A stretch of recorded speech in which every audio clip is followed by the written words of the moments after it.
Tales from the tapes.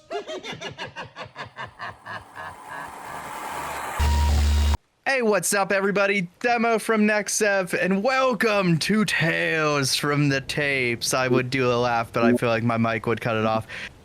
Speaking of Mike, we got Mike here. Yes. How we doing, everybody? And once again, we got Anthony. Hello, everybody. Hopefully, these will be our two regulars. Hopefully, we can meet up frequently and do this on a what you may view as a weekly basis. Hopefully, we can get that covered. But yes, today's episode is going to be all over the place, but in a different way than last week's episode of being all over the place, because we have to be coherently, storytellingly thoughtful with this one. Instead of saying, giant trucks go vroom, Stephen King blows coke, we can't, Emilio Estevez is tired. We can't. I just want to make that a t-shirt, like the whole, like, you know, like like the keep calm and carry on or whatever, but just make it that, so it's like blank and blank and blank. Dude, let's do that. We'll just put the Tales from the Tape fucking logo on it. Let's just sell it. Fuck it. Keep calm, Stephen King does coke, you're gonna be scared. Oh my god, I'm gonna Photoshop him on the back with like him doing the pointing at the camera with just blood coming out of his nose. And just like the powder in his mustache. I'm gonna make this a shirt. Need to tell the version of Live, Laugh, Love. Exactly. That's what the word I was looking for. Thank you. Truck coke scared. Yeah. Stephen King's pointing at you. Yeah, we're gonna have to make merch at some point. We'll do it. I've got a friend that makes shirts. We can make this happen. So we're not gonna be as all over the place, hopefully, as last week's truck coke scared, and we have, because we gotta be consistent with this, because this one has interconnected plots that actually matter. Because this week we're reviewing VHS 85. Yes. Which is my first VHS movie. Figuratively, literally, but also not literally. God knows what my first VHS movie was in real life. This is my first VHS anthology horror Shudder original type movie. I've not seen the other 5 in 2 spin-offs. Which I find surprising, because like the first one was on Netflix for a long time when it first came out. Yeah. Because isn't this a Bloody Disgusting original? Yes. Yeah, so like yeah, no, that I find that surprising, but that also makes me very excited for you, because there is some very good stuff in the middle of all those. Yeah. I'm scared to watch anthologies because I'm scared to waste my time. As long as you're not watching Creepshow 3, you're gonna be okay. Yeah. Or Creepshow I mean. Or Tales from the Hood 2. We can discuss someday. It's not terrible, it's just not good. Tales from the Hood 3 though, thumbs up. A single thumb up, but a thumbs up. Yeah, I was about to say, I heard 3 was a lot better. 2, I was like, they made a sequel, and I got so excited. It was quite a few years back, and I watched it, and I was like, it made me, I laughed. There's one segment, I'm gonna skim over it real quick. There's one segment with a bunch of ghosts, and out of nowhere, the ghost of Martin Luther King popped up, and I laughed my ass off. I remember that one. Because it was so out of the blue, and the message was so on the nose that they might as well have punched you in the face, and that it made me laugh. And that's all I gotta say about that movie. It was very, very funny because it was so blatantly like shoving its message in your face. Mm. Yeah, it was a little heavy-handed. I burst out laughing. But yes, VHS 85. My first VHS movie. Now I gotta go watch the rest because now this actually got me interested. Oh yeah, no, there's definitely some good stuff in there. If you're going to go through it, definitely save viral for last. just because that's the one you can definitely live without. But everything else has like at least one segment that's amazing, at least like two afterwards that are good, and then there's always one or two in each one that's like whatever, depends on your mood, but there is some fucking gold in those hills. Yes. I'm like reading over the synopsis while you talk again, because not that this movie is forgettable, but, and this isn't a bad but, there's so much that goes on in this movie that I'm like, I gotta keep tracking which order they played in again. I'm like, did they open with the alien kid with the video camera, or did they open with the skiers? I was like, oh, was it the boat people or the kid with the alien kid? I remember. So I was like, okay, it was the boat people. Oh, it does start with that? Apparently it does. Yeah, it started with the people who went on the beach. Okay. Yeah, because at the time of recording this movie hasn't even been out for a week yet. So even with Holy us watching shit, it, it is that new. I didn't even know that. Oh yeah, this literally dropped last Friday. Yep. Oh wow. Shudder's got some fun stuff coming. So this is actually quite a good month to be a horror fan. Yeah. I love Shudder so goddamn much. They started season 4. Yes. Hell yeah, I'm stoked for that. Wait, what's that season 4? Creep Show.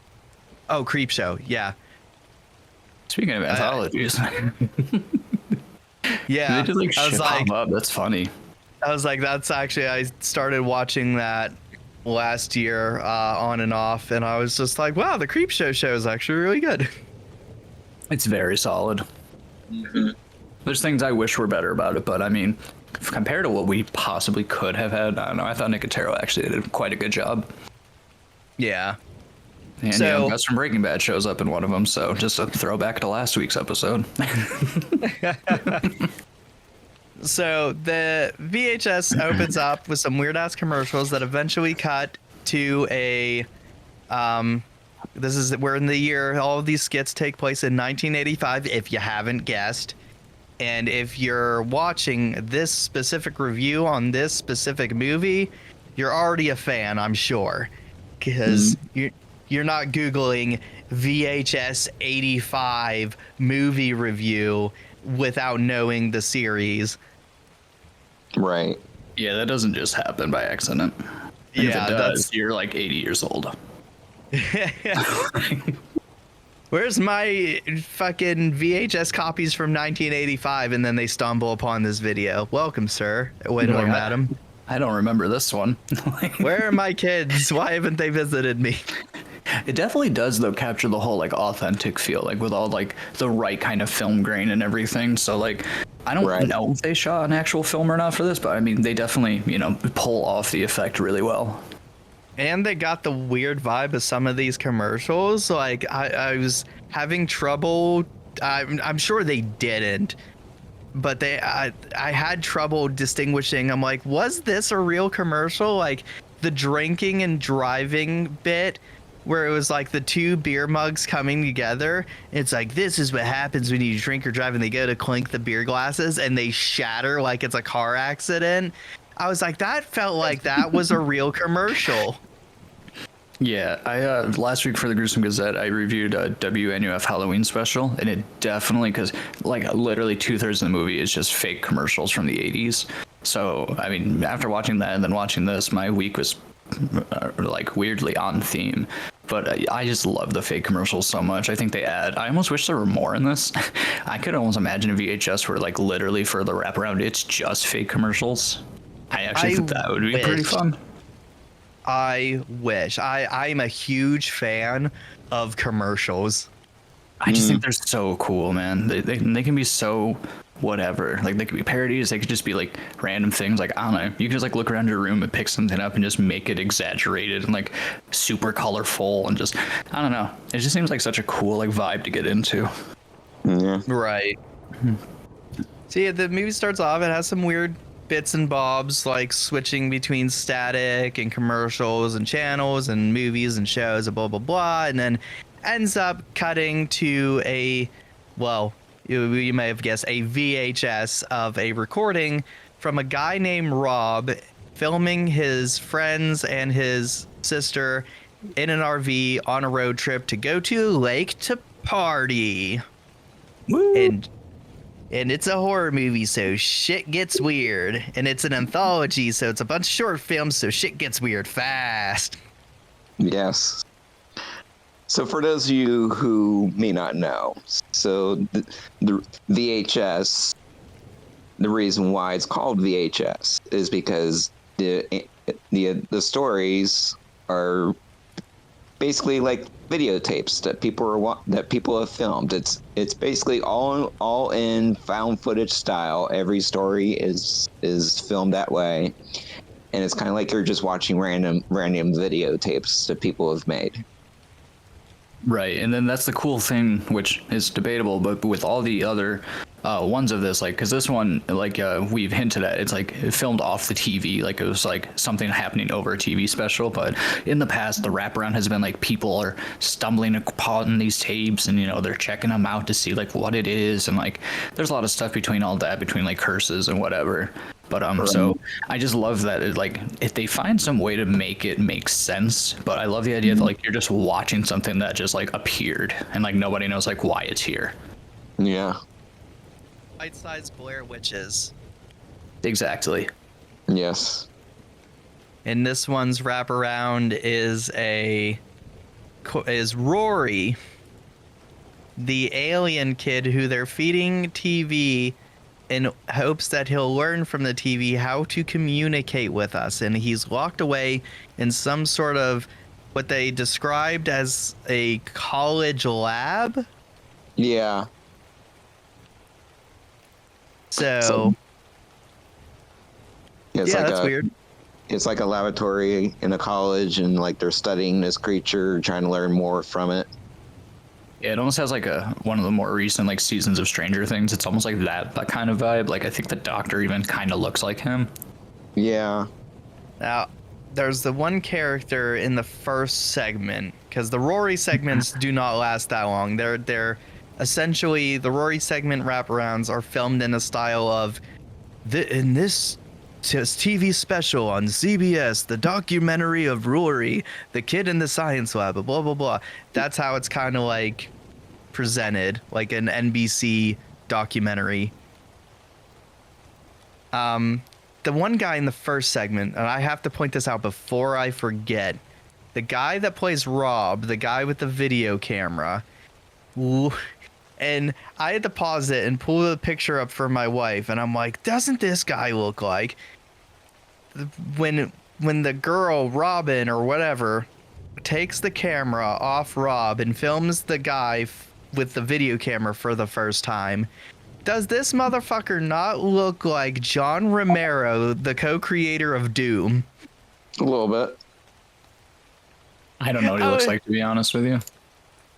I was like, he's got the long black mane hair, and I was just like, this dude looks like a young John Romero. I'll have to throw it up on screen and like Google it and throw it in the Facebook chat. It does say that this guy was in a Scare Package 2. That might be another reason why he looks familiar. Yeah, he played Scott, I guess, from The Night He Came Back Again or something like that. I haven't seen Scare Package 2. Excuse me. Okay, so I would know that skit, and I don't want to spoil it, so when you see Scare Package 2, you'll know exactly what that skit is. Alright. But yeah, so guy goes around with a video camera, he's filming his friends, and he finds this dead squirrel, and he's in this one chick, which it kind of makes it set up of, oh, you're filming me, like she doesn't like it at first, but she's like, no, I'm kidding, I'm totally cool with it. And he's like, I found a squirrel, making awkward conversation. And he's like, I found a dead squirrel. And she's like, cool, can I see? And they're like, yeah, they're making their weird 80s moves on each other, poking the dead squirrel. But then they turn around, the squirrel's gone. So the mystery starts to unravel. Mm-hmm. Oh, God. So when I seen that, I was just like, oh, is the squirrel going to get him? Right. I wasn't sure what was being hinted at right there. I was just like, oh shit, the squirrel's alive. I was waiting for it. I think out of all the segments in this movie, before like I give away the like weird twist, it was before the. Okay, so there's the twist, which is like the oh shit moment, and then there's the aftermath twist oh shit moment. The first part on the boat, that scared me the most out of anything in this movie. Oh yeah, dude, that freaked the shit out of me. Like, I should remember turning to my girlfriend, and I was just like, it's so raw and real, like the incident that happens, that like I was like, how come I've never actually seen this like happen like this? But like I've thought about it before. It was way too real. It was so good. It really like hit something. Yeah, it did. It's just so brutal. Yeah, because it's like it's not even brutal as in like, oh, it's so bloody and violent brutal. It's like it's too not. It's not relevant. It's not topical. It's weirdly relatable. All right, so I guess it's fair to say at this point, you know, anyone listening to this will go into spoilers just because the conversation makes way more coherent sense if we do that. Oh yeah, I'm gonna get into the spoilers. I just wanted to say like no, so we can fair. make it coherent. But yeah, they get shot. The squirrel runs away. The everything's normal up until that point. They get on a boat. They go boat skiing. And the boat just starts like someone just has a rifle in the woods and they just start getting like picked off. But the sounds of the gunshots are very faint, that it's so faint that you barely hear the gunshots, and that's why it's way too real. It's not until you notice they're being shot that you really hear the gunshots popping off. Because you can hear the gunshots vaguely in the background before you notice they're being shot. Yeah, and then the first character like just falls like off the boat. Well, they're the ones water skiing. They just like fall into the boat. They fall into the water, and then everyone's just like, "What happened?" And like you just see them like, kind of just like give up and drop. But the person was struggling physically before that, so you don't really think much of it. But then when they pull up to get her out of the water, they realize that she's not moving and there's just blood everywhere. And that's when you're just like, wait a second. And then immediately they're like, what happened? And then you see somebody's head just like get a giant gash in it. And that's when the sound effects really become louder. So like the reveal through the sound effects themselves was just, And I weirdly noticed it before like they really started making the sound effects like too loud. Cause I just heard I heard a faint with pop and I thought it was part of the VHS tape like aesthetic. Yeah, me too. And when I heard that, my wife's like, "Oh, the tape made a weird sound." I was like, "No, that was a gunshot." I was like, someone just shot her, and that's why she fell down before it was like the big reveal. I was like, she just got shot. Someone's shooting at them. And I had a dream that, and this is why I wanted to bring it up and why it was scary to me. I had a dream that I was in a movie theater that got shot up, and I got shot right through the back and out the chest. Ooh. And like out of a random movie theater shooting, and that dream just stuck with me. So like just the random like distance gunshots and then people just getting hit is like that was like, that's why that scared me out of anything in this movie. Yeah, and like my town that I live in, I'm in upstate New York, and fucking it's literally I'm surrounded by rednecks on one side, and then I'm surrounded by the Amish on the other. But I live on a lake.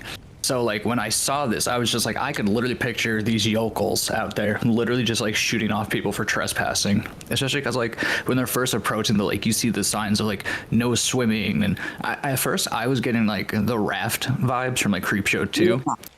And especially like just that seemed like the whole setup, and then there's like the weird thing with the reanimating dead squirrel.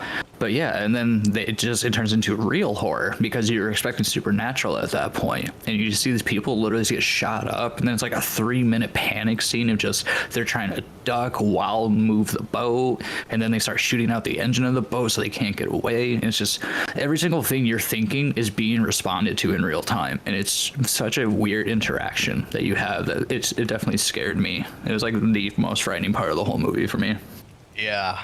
And then the big reveal, this big second twist outside of them being shot up is it cuts and one of them wakes up. And I thought, oh, one of them got shot, like passed out from blood loss, and woke up. It was just like, okay, I'm alive. Maybe I could swim to shore and get some help. But then slowly, all of them start getting up, and they're all alive, but they're dead. But they're not zombies. Yeah, they're just like, I don't know, they even explain it. They're just like, I don't know. They're like, I don't feel dead. They're like, I actually feel like amazing. And so I find it funny that you thought that like one person was just like recovering because they just survived. I thought at first that like it was one of those like someone pulled a prank or something. Oh yeah, like it was like it was all first. faked footage. Yeah, like either something like that or like I don't know, like they faked this so like they could like I don't know. I don't know. I semi thought that too after the third person got up. I was like, oh, was this like a hidden, like a secret movie? Was like they faking a footage? Like the first person got up, I said, oh, there's a survivor. Two more people got up, I said, oh, this is like they're faking footage. And then the chick with no jaw, that her jaw got shot off, got up. Oh yeah. And I went, okay, something weird and supernatural is happening now, and that's like the definitive part. Yes, as soon as she stands up, that's when I was just like, okay, I don't know what to think right this minute. I was like, I need just some time. Like, Yeah, within like 10 seconds, they hit you with like 3 different theories. And it's so weird. And then, so they get back to the island, or I'm going to say the island, it's not the island. They get back to shore from the lake. Yeah. And they find their friends dead. And they're just like, oh shit, you know, our friends are dead. We're really sad. We're crying. My sister's dead. This is bullshit. Why are we alive? And one of them, it clicks with one of them, and they have a theory, and they go, well, maybe it's the lake water. There was a whole bunch of signs that said don't go in the lake. And then one of them goes, oh, you were filming the truck before we got shot. Did you get their license plate? Maybe we can go find them. And that's where this skit ends. So you got like, 4 of them that are undead. and then 2 that are perma-dead. Yeah. The only one thing I do want to add before we leave this segment is, because it comes up, is in the very beginning when they're just playing around in the RV or whatever, they're driving down, one of them is sleeping, and so they take like a little squirt gun, which I'm assuming is filled with tequila, and they just start shooting it in her mouth. And it seems like it's just a normal like little pranky thing, but it does come into play later on. Yes. Oh, So- yes. And So that I just also wanted to did touch remind base me on of that. another little detail that you remind me of. When they go back to shore after they're undead, there's a bloody Roman numeral 7 painted on their RV. Yes, thank you. That's definitely the more important part. The squirt gun thing is a definitely subtle hint, but yeah, the Roman numeral was a big hint that I didn't like. Yeah. Yeah, I wasn't sure what was happening at that point. All that told me was like this wasn't just some like redneck just like off his porch just like taking shots. Like somebody like went to their site. So like this was like, you know what I mean? Like this may have been like a random accident or something, but it's not the same as just some guy who's like, oh, y'all are trespassing. It's like somebody seemed to have gone there. And they even point out that like there's a truck on the shore like before anything happens. Yeah. I'm going to have to watch that again to see if I can hear the tent gunshots while they're on the boat. I don't remember hearing them, but you know, I'm also stupid, so. Yeah. Because I have a feeling that this would be the type of movie to cleverly hide gunshots while they're on the boat jet skiing. Yeah, I don't remember hearing them either. They just notice that the truck's there and they notice that the 2 friends are not in the chair, but they just assume, you know, they're off like playing around. Right. So yeah, that's the ending of what it's called No Wake. Because Yes. yeah, we got the Wikipedia up because I didn't know the names of the things here. And then that will go into the first wraparound interlude where they talk about Rory, which it's not much. I mean, we really got the wraparound down. I don't know how much we got to discuss it up until the end one. Yeah, the only thing really to point out is each time it goes into it, they just give you like, it's only like 15, 20 seconds. And like, they just introduced one extra little element, but they're so minute. Like, I think at this point you realize that like, it's a shapeshifter. But besides that, like, I don't think really anything else of importance comes up like that. And it's watching like aerobics videos, like, and it's just like sitting there staring. Yeah, it loves its aerobics videos apparently. That's what it mostly watches. Which was Richard Simmons like the thing in '85, or was he like after that? Because I it think was he not was Richard around. Simmons. I know it wasn't, but yeah, it was. I think he was around then. It should have been Richard Simmons. This would That have made shit the movie would've been so much so better. funny. Like, dude, Richard Simmons being in Space Jam is like the best 5 seconds in movie history. So. Come on, ladies, and up and down and up and down. But yeah, but that's all that segment is. It's really it builds up into something at the end, as you suggested. But it's each time we come back to it, there's really not much happening. It's more or less the same thing. There's Rory. We're trying to communicate. Good boy. It just adds some intrigue.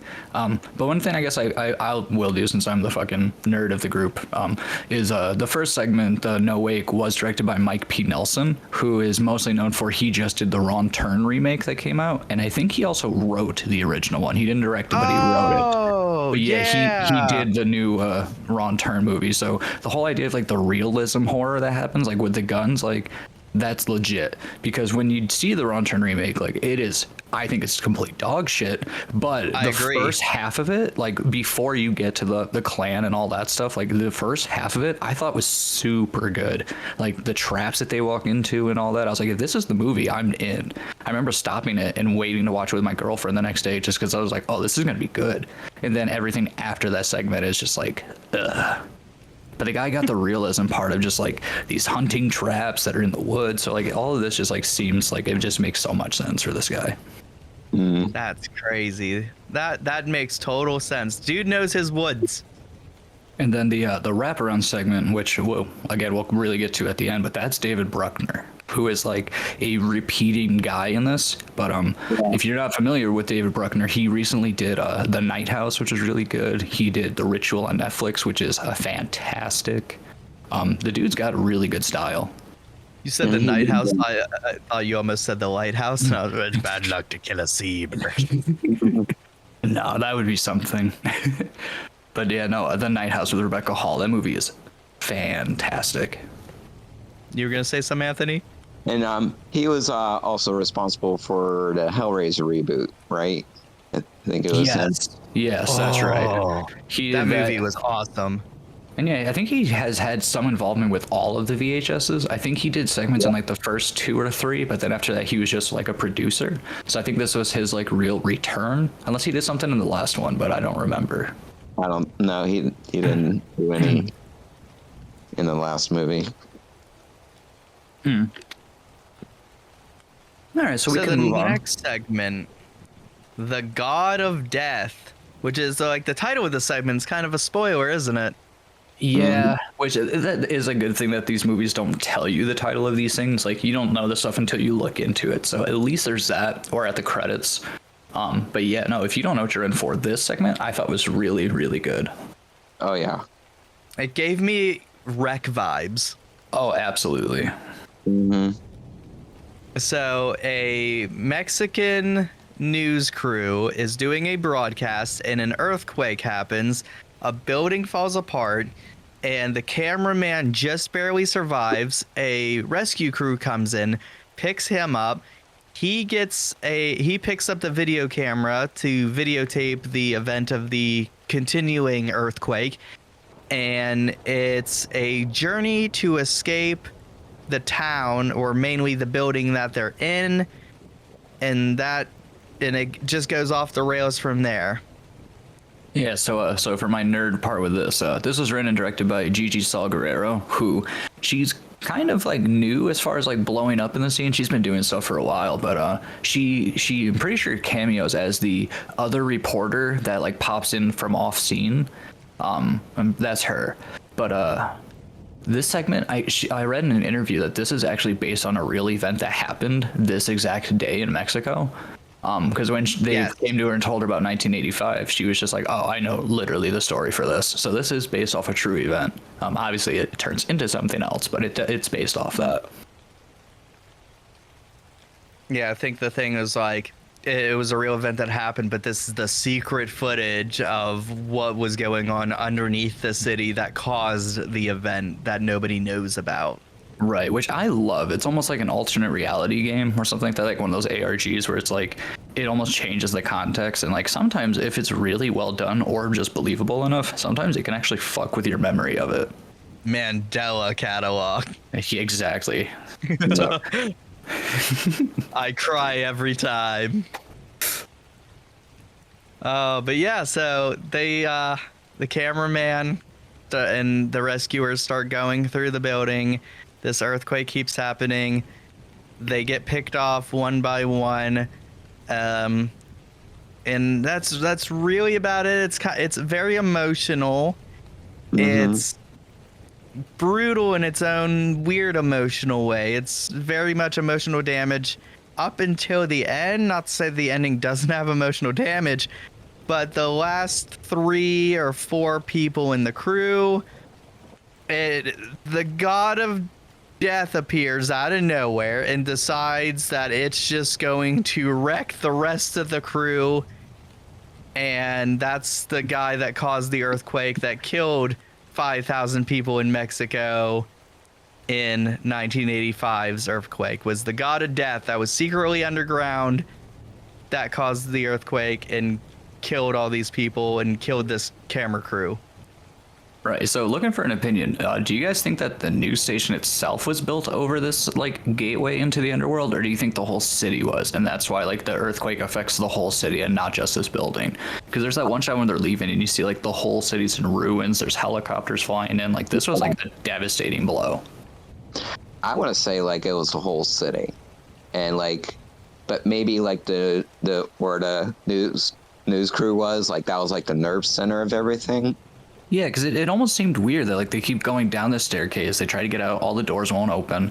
So then they keep going, and like the basement just turns into this. So I almost had the quick thought of like, was this like something that, like they did on purpose? Like, did they carve out this doorway themselves? Like, you know what I mean? Like one of those like hidden secrets, like some umbrella fucking laboratory or something like that. I think it was over the whole city too, because they had those weird like the paintings throughout the tunnels under the building, like the ancient ruin paintings were kind of going throughout the tunnels as if it was an old civilization underneath the city, like Futurama's like old New York. Mm-hmm. Ooh, I like that. It's almost like Midnight Meat Trainee. So it's like when they went into the basement of the news building, they went into the catacombs of old Mexico and found the, you know, the death god's like church. And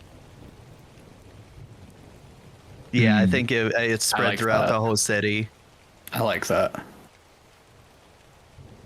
All right, but yeah, so I mean, besides just the mayhem that happens after that, I will say this is like one of the first segments in VHS history since like I think part 1, actually since part 2, where like we actually have like nudity on screen. Oh yeah, I think part 3 has like a quick shot of it in this really weird segment.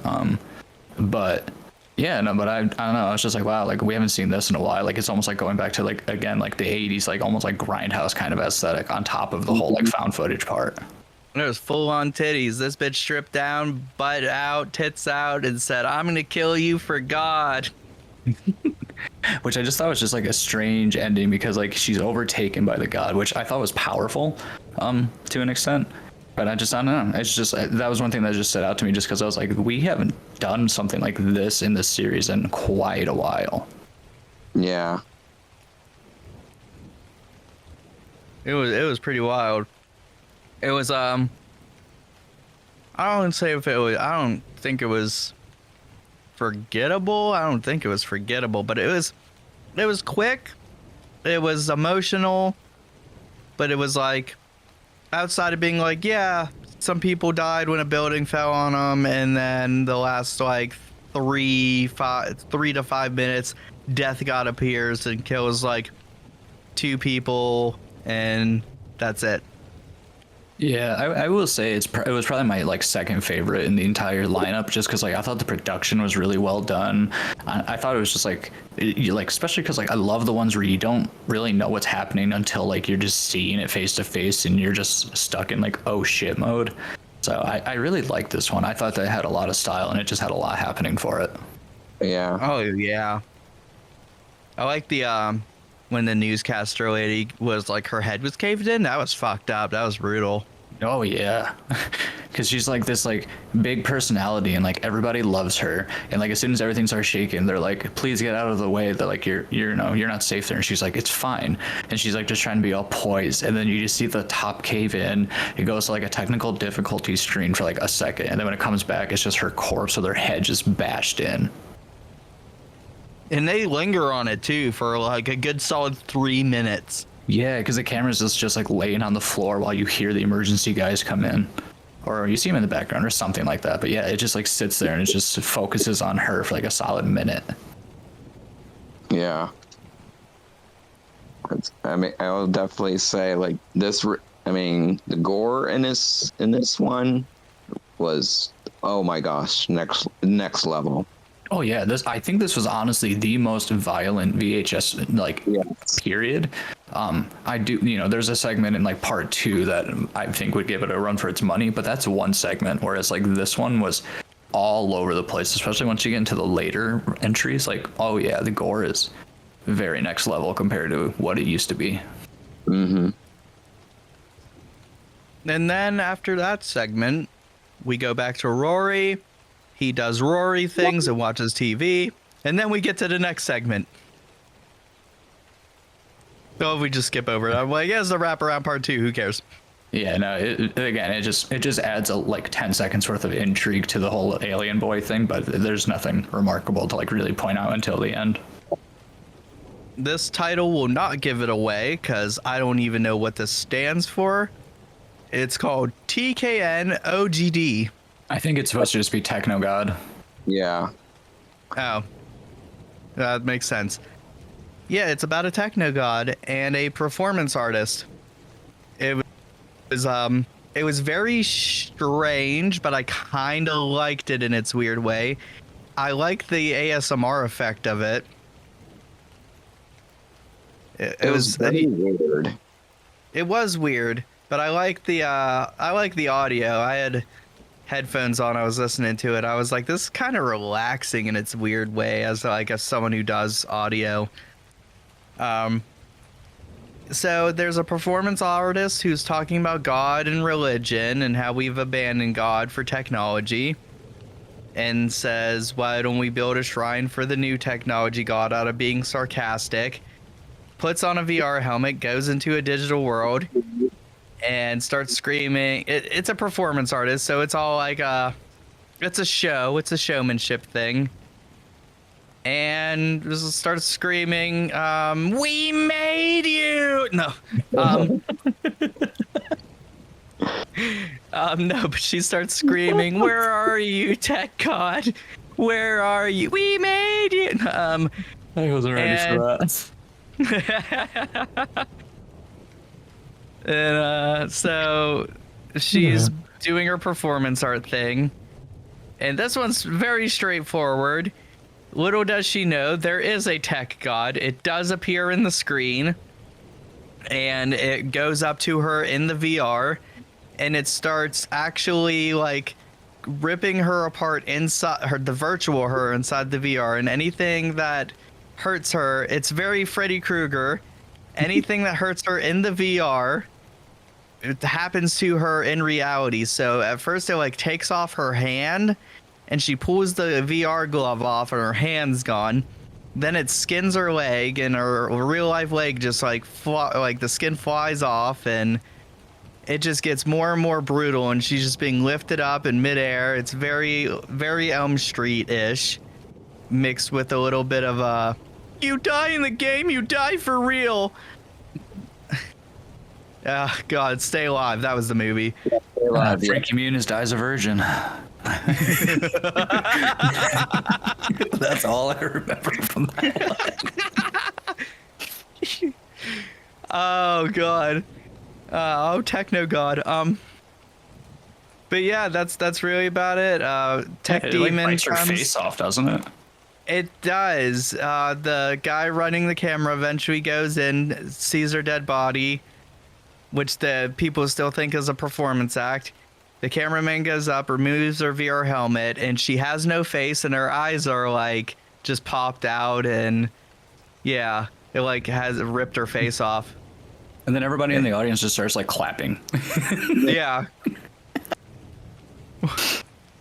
Yeah, no, this is the segment I fell asleep during. Not necessarily because I was like not into it, which it is definitely slower than the other two we just saw. But you know, I'm nocturnal, so I just straight up was tired.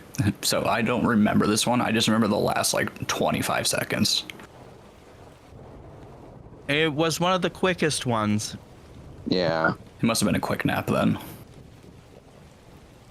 I will agree. It's definitely one of the weaker segments. Yeah, well, this one was directed by Natasha Kermani, which I thought she did fairly well for what it was, but the only thing she's really known for before this was Imitation Girl, which I haven't seen, but I've definitely heard of. So I don't really have anything to compare it to. But it's cool to see, you know, like these lower, like more unknown directors getting the opportunity to jump on a franchise like this that gives them so much creative freedom. And like, you know, Bloody Disgusting and Shudder and all them, they just like are just happy just to like have this be a thing at the end of the day. So it's, I don't know, I thought it was a cool opportunity and I thought it was a cool idea. I don't know, compared to the first two, it just seemed like this really is like pumped on the brakes for no real reason. Yeah. It was like oh, here's the middle of the film, let's slow down a little bit type of thing. Yeah, which, you know, overall is really not a bad idea, but I just thought this specific entry of that was just, I don't know. I fell asleep. Yeah, it wasn't like the greatest thing. And then Wraparound Interlude 3, we see Rory again for 10 more seconds. I will just add then for the Rory thing, in the interlude before this one, the one thing they show is he's replicating one of the other doctors in the building, which makes him quit. But then he points out he has never interacted with this child, so the child can see through their one-way mirror. So they get that from that, and then in this one, he is sprouting a tentacle with spikes on the end that comes, like, I think out of the back of his, like, neck. So it's just to add to the context of, like, what we see in these 15 seconds. Yeah. I just think it's worth noting for the ending, just so the ending makes more sense.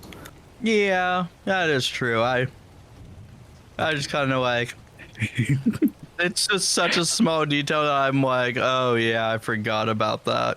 No, absolutely. I forgot until Wikipedia, you know, reminded me. So thank you, Wikipedia. And that'll lead on to our next segment called Ambrosia. Oh. Oh God. This one surprised me. Yes. This one was a good one. This one was the one where I was like, I was hoping for in a weird way without immediately spoiling it, but I'm glad we got this one.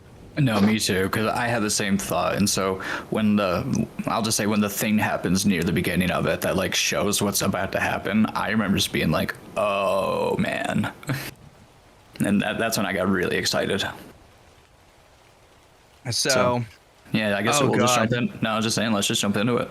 yeah, I was about to say, I wouldn't even know like how to describe this properly without immediately spoiling it. So maybe you should do a synopsis on this one. All right, so the only way to really do this one without spoiling is it's basically like a graduation or a ceremony party for this young woman. I think she's like only 15 or 16, but you know, she has all of her family there. Everybody's dressed nice. She has one cousin that, you know, she calls a loser who asks her if the camera is, you know, VCR or Betamax. So he's that kind of guy. And he's the only one that seems really uncomfortable, but everybody's there. Everybody's laughing, having a good time. She has to run outside really quick, and the guy follows her with the camera. And here's where you do get a brief reveal, which we'll come back to. But then when they go inside, they're just having this party, and then they're like, all right, it's time for, you know, the main celebration. So then they all sit down to watch a movie that she made. Don't forget the little that's kid. When things hit the fan. Oh, yeah, so the little kid. So, all right, so here's where we're going to enter spoiler part.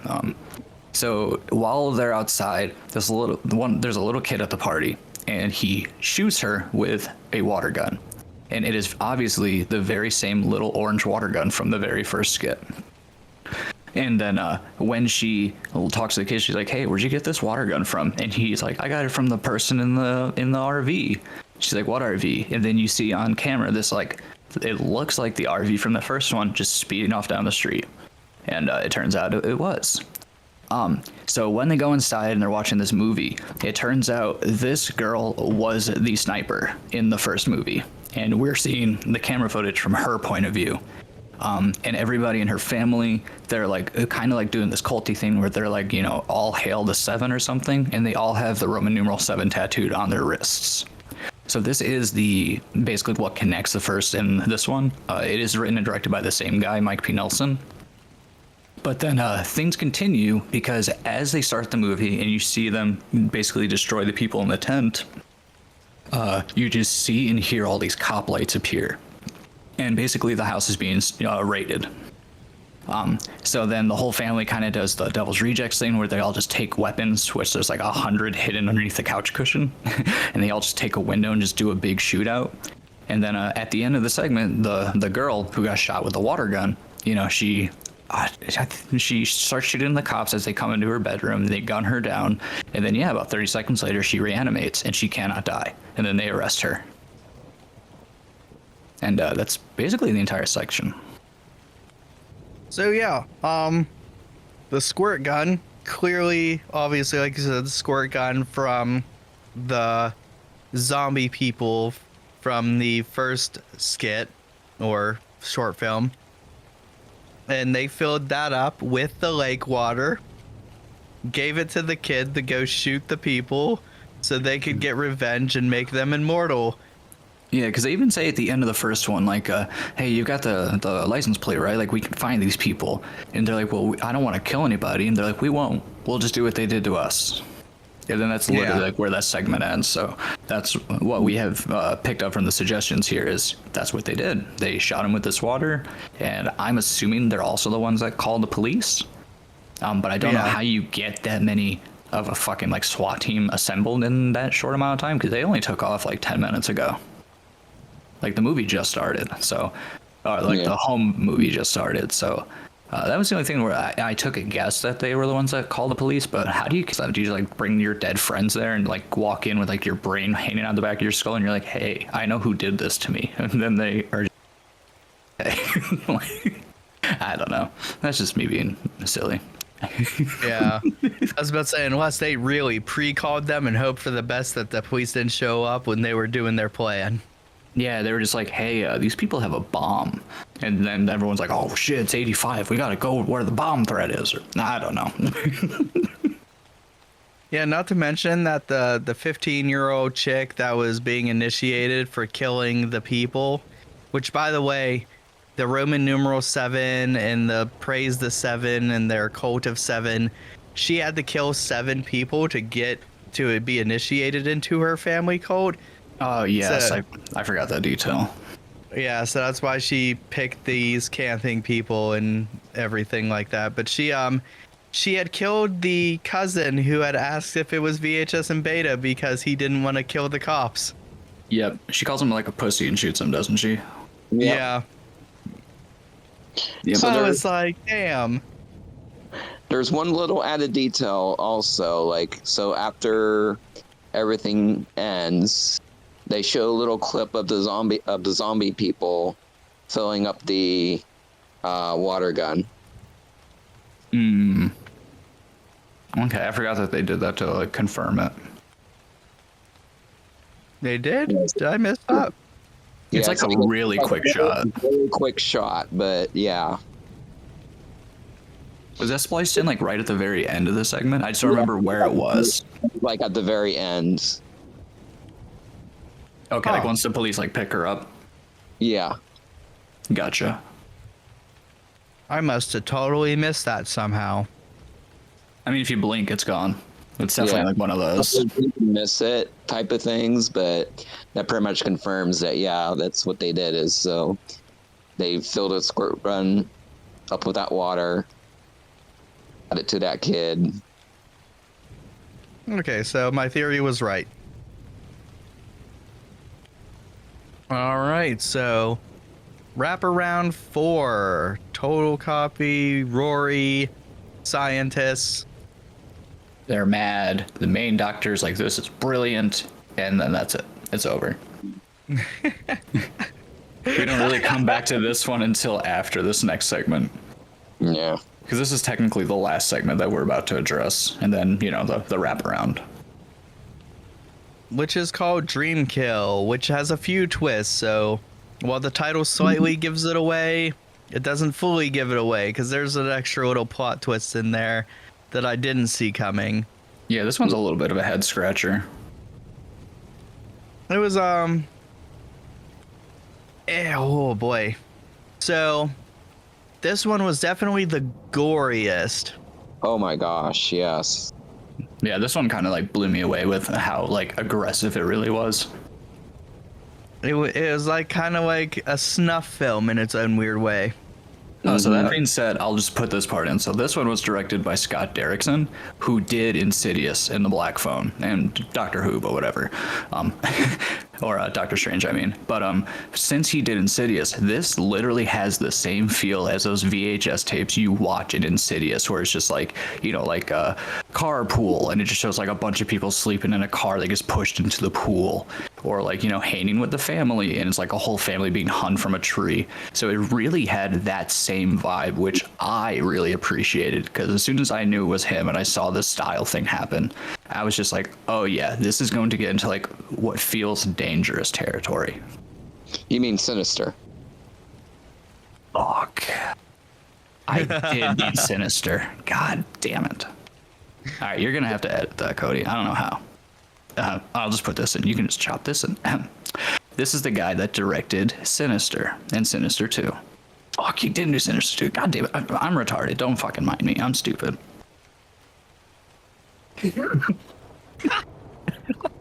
Losing my mind over here.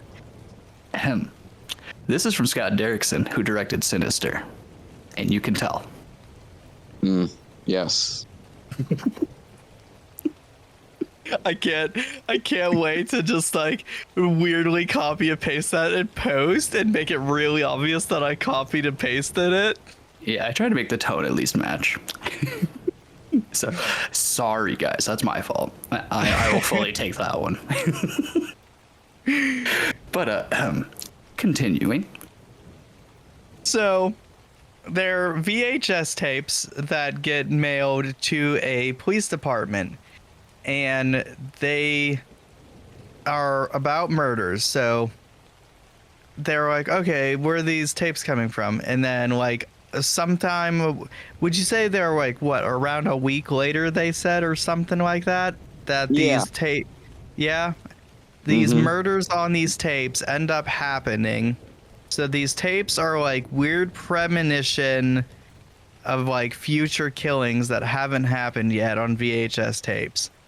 Now that's already like weird enough, but it gets like really weirder. They catch the person who's turning in these tapes, and it's this teenage kid who they find out, they're like, oh, well, we bought this VHS tape player or whatever, and he's like, I started recording channels, and then it turns out that the VHS tape started recording my dreams because I'm like, it's not telepathic. It was premonitions and stuff. Yeah. Precognitive. Yeah, it's like Final Destination almost.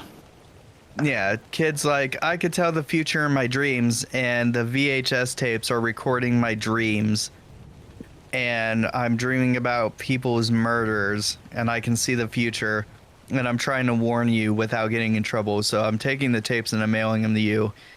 And it's like, okay, so that's like the first twist, or the second twist technically, outside of future tapes. And that's weird enough. So now the police are like trying to use the future tapes to prevent the future murders. And then there's a third twist that the cop that is helping analyze the tapes, that is the father of the son that is having the primitive dreams or whatever, is the murderer himself of the kid that's having the dreams of the murders of the tapes of the future. Does that make sense? It makes as much sense as it's going to. Yeah. One thing I do like though is that the father is played by like the one guy that's in every Scott Derrickson thing. Like he was the brother of Ethan Hawke in The Black Phone. He was the cop in Sinister. Like I just remember because when he pops up, he's got that face that you recognize. Oh, he also plays Eddie in It Chapter 2, the remake. Oh. Yeah, that guy. I thought His he face was that almost looks like familiar. he's gonna cry or something like the whole time. But yeah, I when this whole part happened, I did get confused. I think I once again like took like a micro nap of like 30 seconds and missed the beginning because I remember when I opened up my eyes, I just see the father's now in the police station and he's just like shooting everybody or something. Then yeah, and the son of the father is like, I dreamed that you would shoot this place up, and I am dreaming right now that I'd kill you, and it's all predestined. And then he like uses a finger gun, like the kid just like shoots him with his finger and it works, right, or something like that. It's like some Yu Yu Hakusho kind of shit. No, I can't recall. I Did think I he make did that shoot up? him. I think he somehow got a gun. I thought it was just like he had just had his fingers like finger gun. He was just like pew, and you know his dad's head just like I No, He he said- somehow got a gun because I remember him dropping the gun after he killed his father. Okay. He said that he Yu Yu Hakusho him. I can't believe you made that reference. Yeah, dude, we're gonna have fun here. I told you that. Yeah, that's what I thought I saw, but I don't know. It sounds like I made it up. So So the son had the dream of the father of the son where he killed the guy with his finger gun from Yu Yu Hakusho. Stephen King did coke, and you're gonna be scared. can you tell that this is gonna be a fun series that we do? Wait till we get to the extreme stuff. We're really gonna have fun with that. Oh yeah. Oh God. We probably won't be friends at the end of this. You can be like, this dude definitely needs some help. But anyways, but yeah, so he kills the father, and then that's pretty much the end of that, right? Then we just go right into the final thing. Yeah. Do you want to explain the final thing? Anthony, do you want to take the reign, or I can do it? It's up to you. Yeah, I'll take the reins on this one. So we get to the final segment, which is the end, which ends the wraparound. It's called Total Copy. So basically, the scientist thinks so. The Rory creature stops responding to them. He thinks it's sick. So he sends in the Gary guy who doesn't even want to do it because he's like, this thing's been copying me. It doesn't even see me. So he doesn't even want to be doing it. But he sends in the Gary guy so you can give him a shot of adrenaline. So the creature's just there. Then as soon as the Gary guy gets close enough, it finally springs to life. Starts to sprout out its tentacle thing, wraps around the guy. They're trying to pull this guy out. This guy, the Rory thing got this death grip on him. Then it shoots out another tentacle, starts wrapping around the guy's neck, I think. Basically pulls Gary in. He gets killed. And then it just goes on a spree of just killing all the people who were there. Now, before all this, there's this lady scientist who was also involved, who didn't like what was going on. She was like, this isn't right. So she decides to leave. They're doing interviews with her with afterwards. And, one thing she says, she's like, I don't know why when I left, nobody didn't follow me. She ended up being the only survivor of the events. So Roy basically kills everybody off, the main scientist, the cameraman. And then, afterwards, it because of it likes its exercise videos, it's basically manipulating the corpses of these people, as in like they're doing exercises to the exercise videos, and then it just ends there. Which is probably like the best 10-second shot like in any film this year. Because it's just so like out of nowhere. It kept cutting back to that aerobics bit that Rory loves to watch. So it just kills everybody, drags their bodies back to the room, and forces their corpses to do aerobics exercise. Specifically, like these pelvic thrusts, like with their shoulders on the ground. And isn't the tape playing at the same time? And you just hear someone being like, 1 and 2 and 3 and go. Yeah, and up and down and up and down.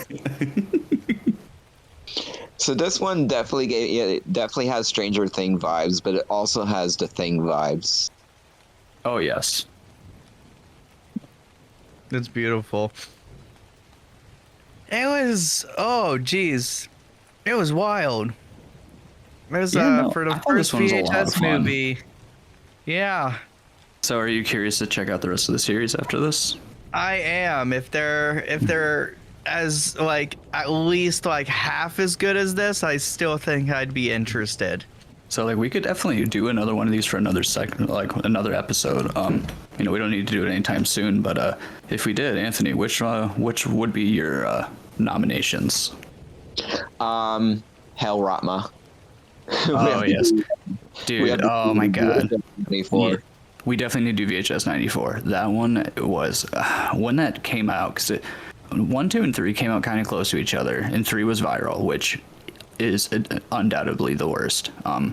But then there was like a little bit of a time of like none of these happening. I think it was like 5 or 6 years or something.